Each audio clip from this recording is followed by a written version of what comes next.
MindBreaker plays two of its favorites, Jelly Run 2048 and Chain Cube 2048. Now, why do we like these two games? For the most part, they're just kind of fun. They're just kind of fun games, relatively simple things that you can do to really show that you can figure things out, I guess. Make you feel good about yourself. You know, the Jelly Cube game is seems very, very simple, but you've got these choices to make. It requires a little bit of nimbleness with the fingers and the mind as you play. We did buy the game. It cost, I think, like $4 to buy the game, and we bought it just for editing purposes more than anything. It was fairly cheap as well. But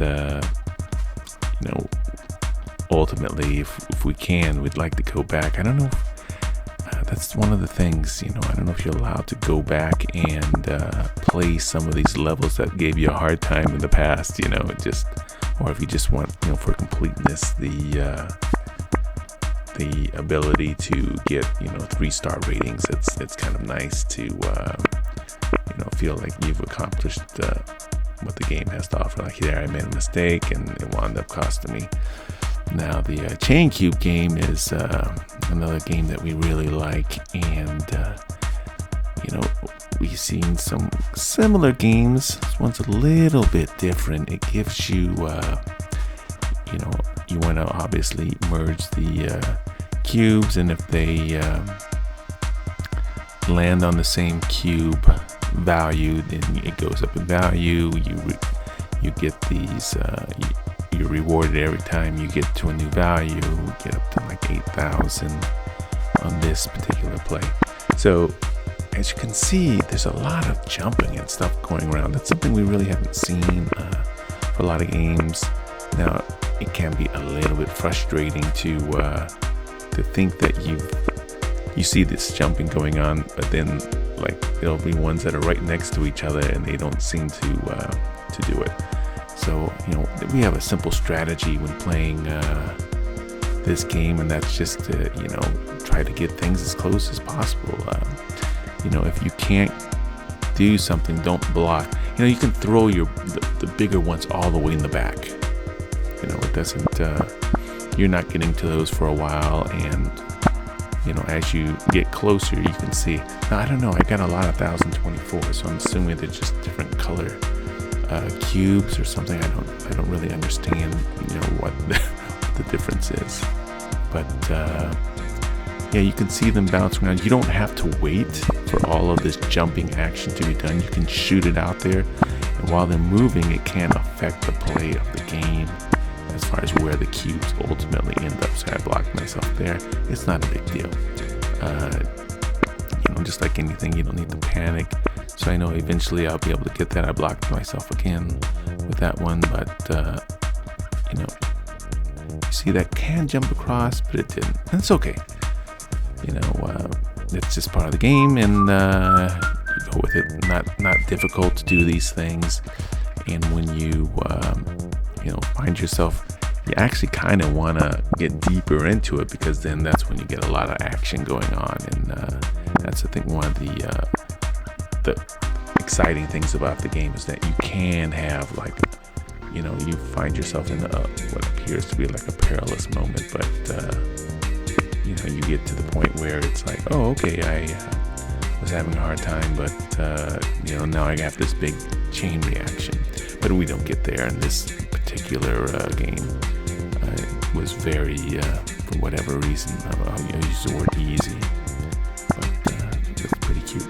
So in the Jelly Roll game, in this one we were playing Rio, and unfortunately, once again, I have lost quite a bit of footage. Not that that's such a big deal, but we do eventually in the lost footage complete Rio. It was it's fairly simple. I don't know, there's 10 stages, 12 stages. I didn't count that fast, but when we bought it, we were able to repeat stages without having to suffer through constant ads. I think generally speaking, there are ads every level, pretty much, not entirely in every. And if you, I don't know, can you fail at this? If you redo, right? You get the little redo circle. So, but nothing too difficult. Just gotta look ahead a little bit. And our strategy for the jelly game is to just look ahead a little bit. Realize that you can push the jellies together. The ones that you haven't, that you haven't eaten yet, I guess. You haven't merged with, and they will merge with the ones that you haven't done yet. Will merge with each other, so it makes it you can create a block that you want, but you also have to remember that can also create a block that you don't want. So just something to remember that it's one of the secrets to scoring really well in the game. But if you don't, it's not obvious in the play that that's the case, but you'll notice it eventually if you play long enough. We've played, I want to say, at least 50-60 levels of the jelly rule. So I don't think. Is there an infinity mode on this one? I know we didn't play this time. These 2048 games all kind of they kind of get mashed up together in my brain after a while, because I've played so many of the 2048 games, and I enjoy them. They've been, for the most part, great games. There's a couple that are coming out soon where, in my opinion, isn't necessarily the same for those, but one of them is in beta, and the other one is a prettier version of Ballroom 2048. But sometimes in these prettier versions of games, you lose the as you can see, those blocks go back together, and that's the thing too. There are definitely they've done a pretty interesting job of adding new perils the deeper you get in the jelly run. The block game is I don't know. After a while, it's essentially the same. I think you've got to kind of challenge yourself to, you're just trying to get bigger blocks. Okay, that's fine and dandy. You eliminate blocks as you go. I'm surprised I still have the 4 block. I thought I eliminated it the last time we played. Maybe it started me over. I don't know. I don't think there was a 2 block this time, but you eliminate blocks as you go. You can get larger starter blocks. Simple stuff. And is it very, very nice little games. In some ways, perfect games for I'm not really sure what I'm supposed to be doing on in that particular obstacles with the jelly run. So I think if I stayed as one thing, it would reduce the amount of damage I took. But I don't know. I don't think mathematically it should make any difference. But we are coming to the end here because of the last footage. And I apologize for that.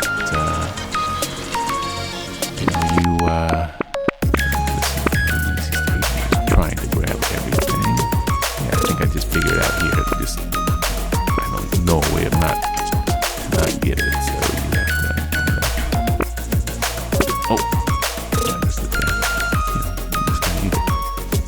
So like I said, the strategy, you can have, basically you're gonna have 2 sides going on the merge block game on the right.